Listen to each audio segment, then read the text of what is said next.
Within the first hour of going live, Dappervolk hit and exceeded its fundraising goal of 20,000 Canadian dollars. Or for us Americans, that's a little bit over $16,000. So Dappervolk is a browser-based pet adventure / avatar dress-up game. It's going to be kind of like Neopets meets Animal Crossing meets Legend of Zelda. I was in on the alpha. That was earlier this year. It was a good time, very cute game, well designed. Kickstarter is an online platform where game developers or creative producers can pitch and present their product or service and raise money. It's also known as crowdfunding. Other crowdfunding sites like Indiegogo are pretty much the same idea. And during this campaign, their presentation lasts for around 30 days. Dappervolk is on Kickstarter right now.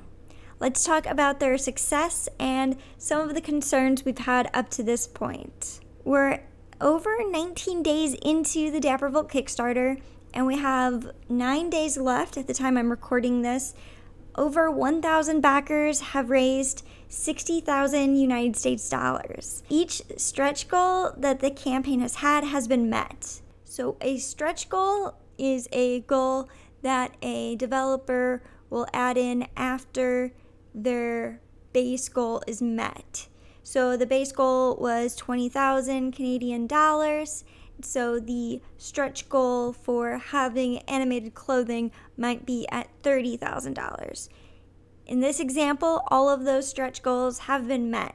And so that was animated clothing that'll be at special events or holidays, guilds, a feature where people can have their own private network and forums, and homes, which will even bridge the gap between Dappervolk and Animal Crossing a little bit more. I'm really excited about that. That was a feature that I didn't even know that was possibly in planning, and when I heard about it, I was just like, oh my gosh, I hope it reaches that amount. I hope that we get there.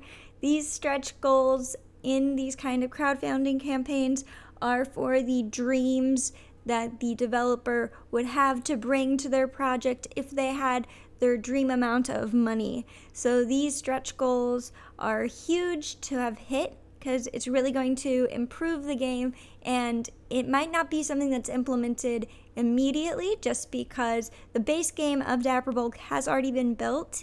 The next step is beta, which will happen at the end of this year, but further down the line we hope to see those stretch goals. Dappervolk is currently the most funded Kickstarter pet game that I've seen to date. The second runner-up would be Flight Rising. In 2013, Flight Rising raised $38,000. Dappervolk is currently sitting at $60,000, so that's a cute comparison to make. The market has changed a lot more people are using Kickstarter. This is just absolutely amazing to see Dappervolk blow that out of the water, especially considering how successful Flight Rising is today. In 2016, Tattered Weave raised $10,000. So this is astronomical, this is insane, just an incredible success for the entire community. The only goals that are remaining are social media goals. So these goals weren't to raise money, but instead raise awareness. These goals are 1,000 Facebook followers for the Dappervolk official page and 2,000 Twitter followers. With over 1,000 Kickstarter backers, you think that this would naturally happen, but I guess not everyone wants their Facebook friends to know or their Twitter feed full of Dappervolk information. My philosophy on this is that you always want to get information directly from the game, and sometimes game social media accounts give away special prizes or special information, and so I always recommend following them and interacting with them because there's a face behind that account and you never know if it's the actual game developer, and it never hurts to have them know your name. That's my perspective. Then again, I'm also a very public person about my virtual pet games.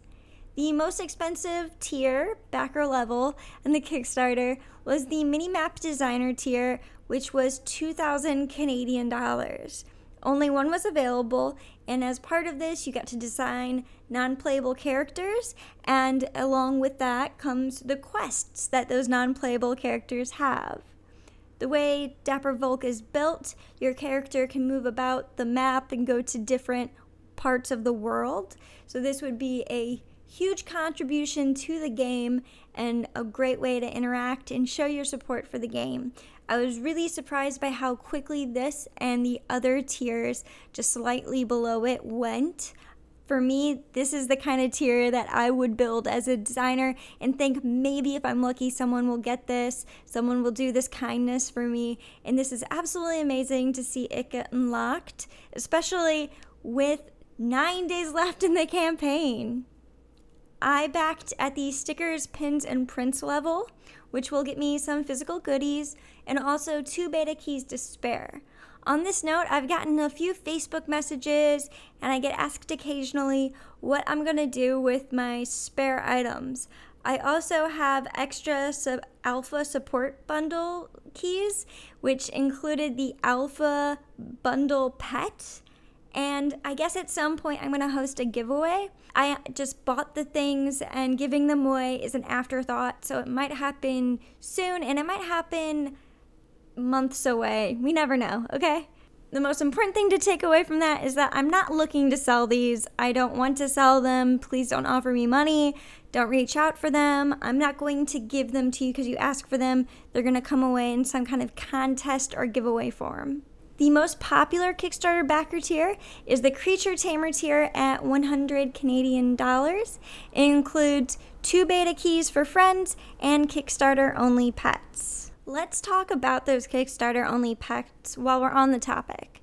I've brought up before my concerns about this. I play Flight Rising pretty regularly, and one of my big issues with Flight Rising game design is that they had familiars that were only available at Kickstarter. I've talked about this a few times. I made a video about it, and I brought this up quite extensively in the Dappervolk Kickstarter launch video.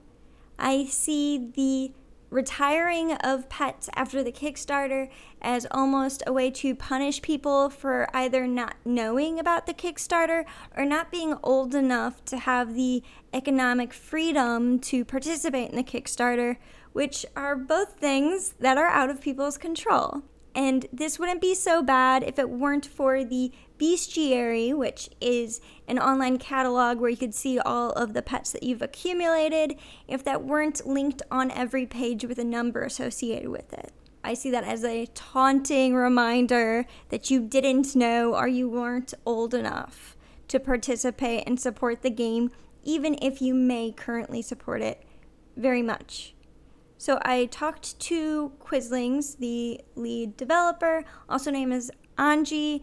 I recommend you guys looking up and getting familiar with the names of all the developers. I've pretty much just been attributing everything to Quizlings up to this point, but that's not true. There's a whole team supporting Dappervolk. And we specifically spoke about the retiring of pets after the Kickstarter and those concerns. So to that, Quizlings said that the way that you accumulate pets or you get pets in the game comes from such a splitting path that it's already going to be very hard to be able to accumulate every pet. The quests branch in a way where you'll be making decisions, and those decisions will let you either be able to create some pets or not. So that alone is already going to make it very hard to complete your pet diary, which is the catalog of pets that you've created or that you have. So what I raised to her was, that may be true that it's already hard to do, but on Flight Rising, one of the main issues is that you're kind of taunted with that constantly. You can't look at your bestiary without seeing these items that you'll never be able to own. And so the Dappervolk response to that is that the Dappervolk Pet Diary will have different categories in it so that the retired pets will not be in line with the pets that you can get through gameplay. So you don't have to see them. You won't be taunted by that empty slot the way that you are on Flight Rising. I accept that as a good response to the challenge while still preserving the competitive nature of completing it. And I think that's a pretty elegant solution, and I'm happy with it. I know that not everybody will be, but I appreciate that solution, and even approaching the problem at all. I think part of the problem is not even having a dialogue. So the fact that there is a dialogue there, I appreciate. A little bit more information on Dappervolk. If you guys ever want to get the information straight from the developer's mouth, there is a Discord that they keep up. You should probably follow along with that. And also, Quizlings does a live stream pretty regularly on Twitch where you could follow along and ask your questions about Dappervolk. So I recommend those two main sources about Dappervolk information. Looking forward, the next Kickstarter video that I'll do about Dappervolk will be about alpha. So that will be after the Kickstarter's wrapped up, and once we get some information about when the alpha will begin, I'll probably make the video once we have that firm date. In other news, we hit 5,500 subscribers. I'm very excited about that. That's absolutely huge. Thank you guys so much. I'll be working on some sort of video to celebrate. Thank you to everyone who's recently supported my Patreon. I really appreciate that. I've started live streaming on Twitch, so if you have a Twitch account, go ahead and follow me over there. And I have a Discord. There's a link in the description. You could go over there, join us, join the conversation. All right, thank you so much. Bye.